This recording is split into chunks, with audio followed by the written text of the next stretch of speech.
Hello there, everybody. I'm Mr. Game Pie, And I'm very tired. and today we're going to go into a night level. Night levels are where you can use all your mushrooms without any issues. Sun shrooms are very helpful in this level because they cost less than sunflowers, and so you can set many of them out at a time. Then there's puff shrooms, which cost nothing, so that helps a lot. And then there's this. You see, this is the imitator. You can have 2 of any plant that you want in a stage. And in this stage, I want another puff shroom. I think you're gonna be unstoppable at this point just with that setup right there. Yeah. No, I'm not even gonna set out sun shrooms or anything. Well, actually, I will because I want the grave eater to eat the graves that just appeared. Right. But I mean, otherwise, yeah. So basically, at nighttime, just set out puff shrooms constantly, and you will win. Mm-hmm. It is the winning strat. That's basically all you need to know. Because you see, at nighttime, sun doesn't come down from the sky like it does during day levels. And so that really nerfs your sun capabilities. But of course... Also, it's worth noting that sunflowers produce sun on a much slower rate. Oh, really? During the nighttime stages? Yeah.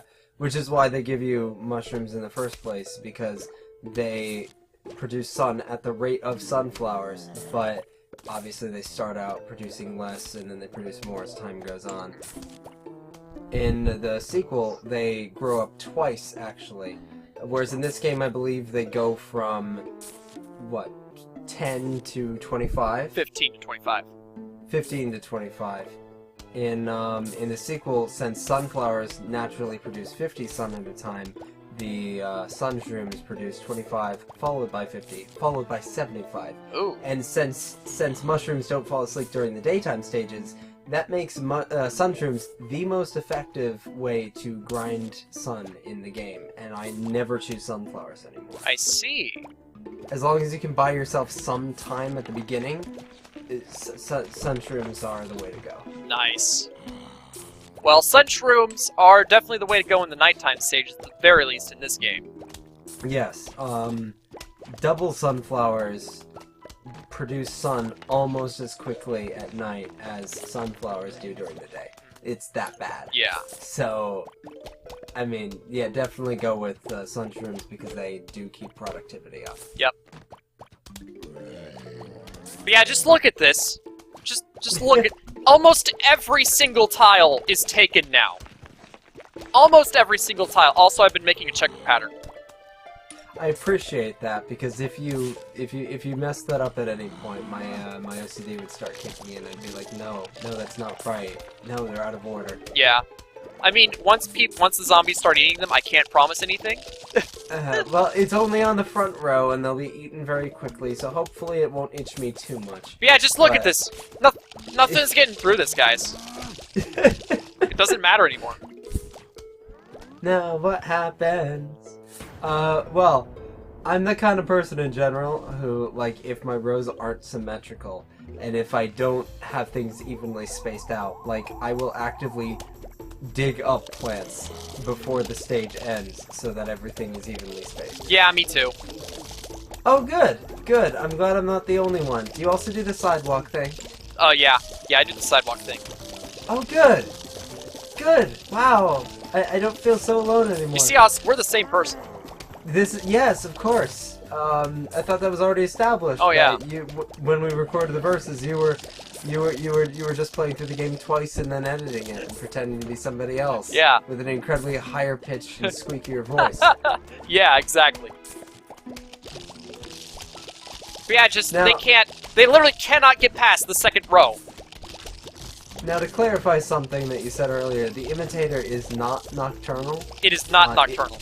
It can be used at any time. Yes. But if it turns into a mushroom, it will be a nocturnal. Yes. And because it gets literally every property from the price to everything else. Yes. What's weird is that on the iPhone version, there are no grayscale versions of any of the plants. So you use the imitator, it immediately turns into a color version of the plant. Interesting. Also to note, the imitator does have a transformation sequence, and during that yes, see, they just ate it before it could do anything. Yeah. But yeah, while it's transforming, it doesn't do anything. So be wary of that. The moment it transformed, it got eaten.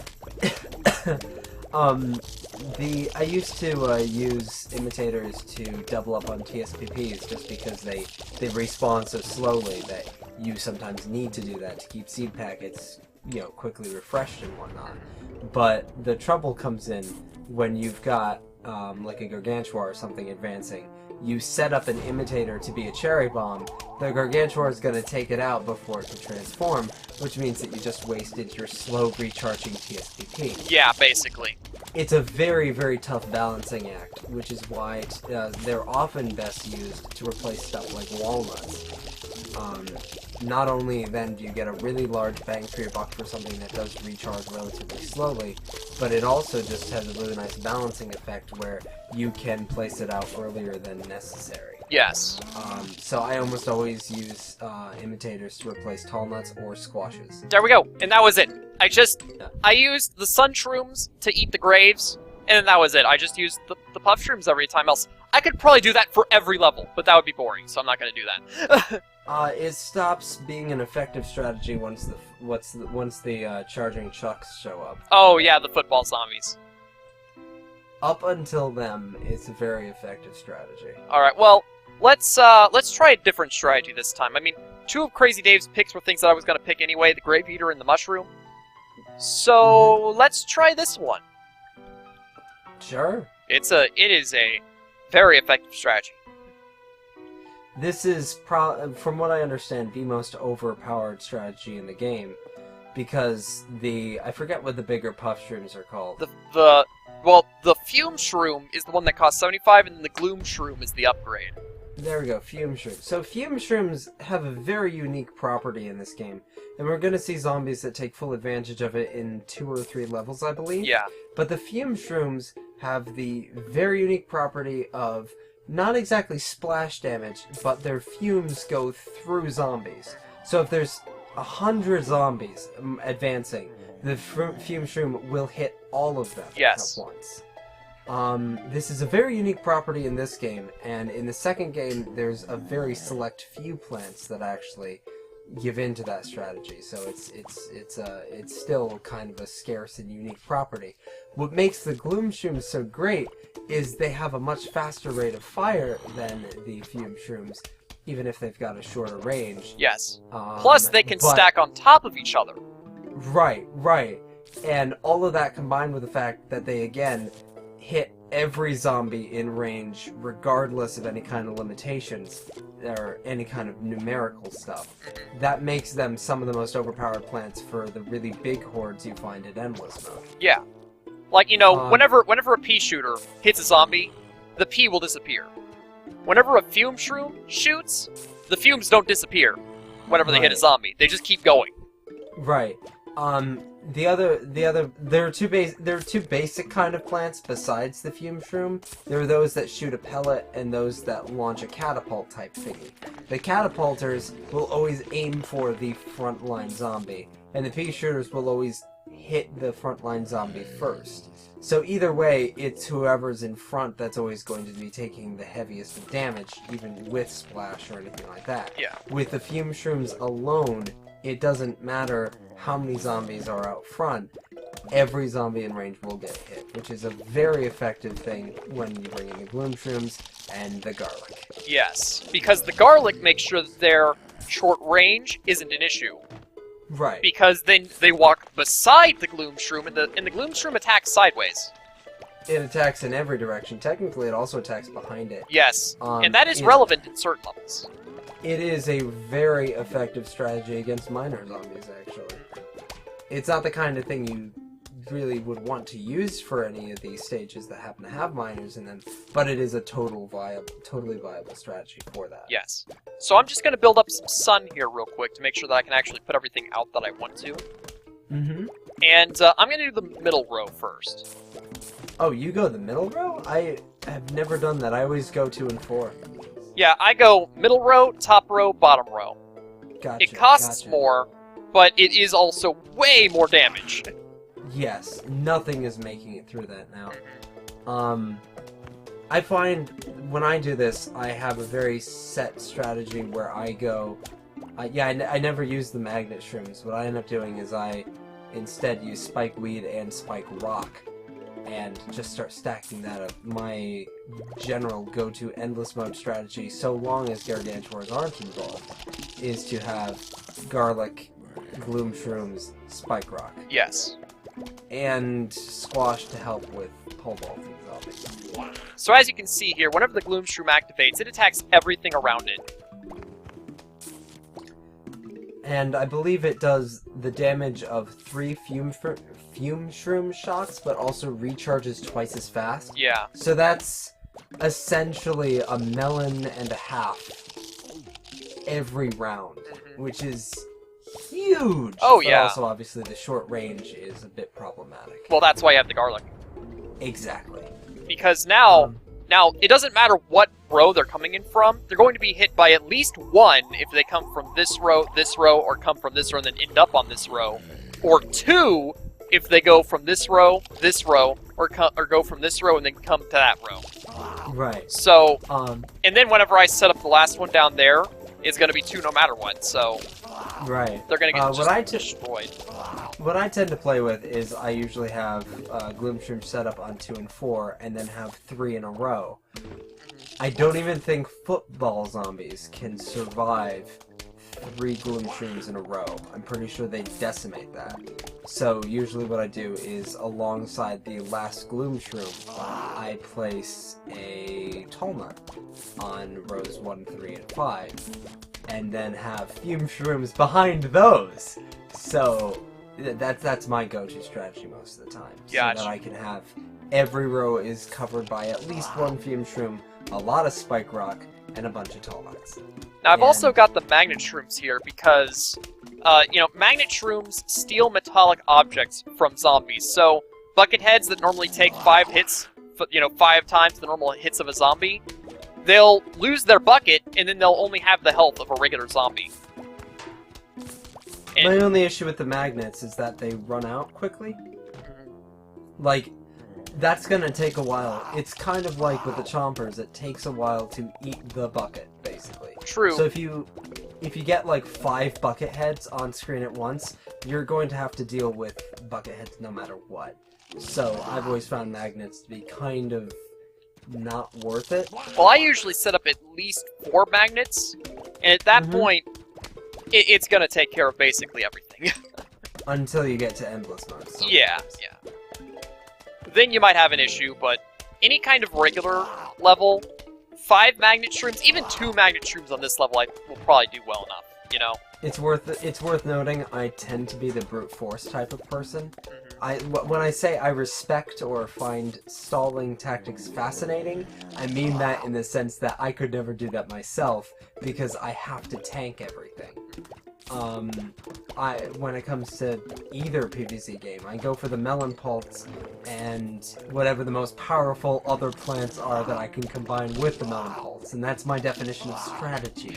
So, I'm not a strategic person. I know that the winning strategies for endless mode in this game all involve having every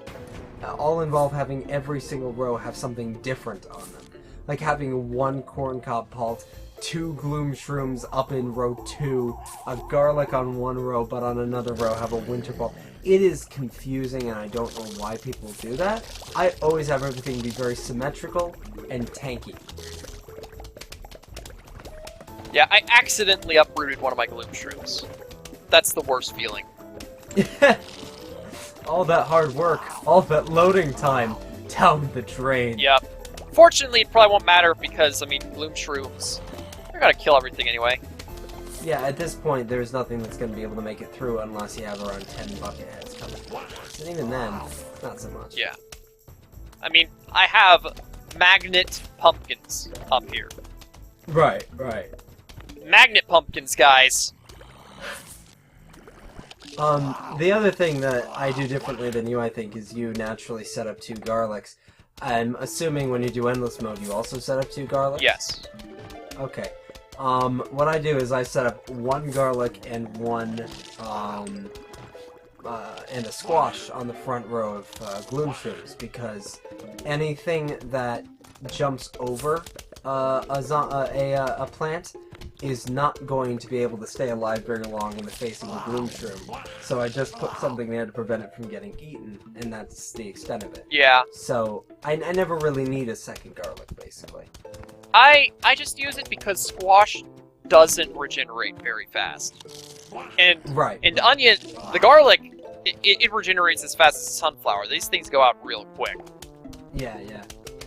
If you did get like 100 pole vaulting zombies at once, you would run into a problem with the squash. But again, that's why I get imitators in there. Of Actually, course, yeah, I usually set down pumpkins on top of the gloom shrooms as well, so even if they make it past these 2 garlics, they're gonna run into a pumpkin gloom shroom, which is not a good thing for them. Right.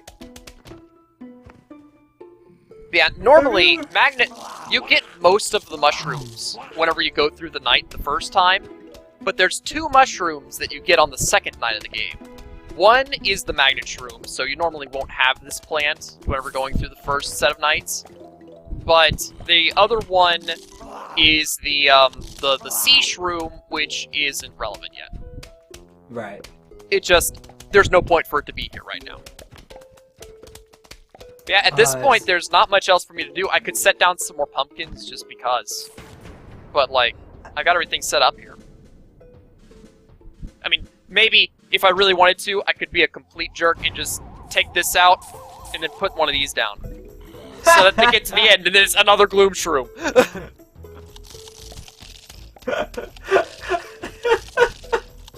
Oh, Thomas, you are evil.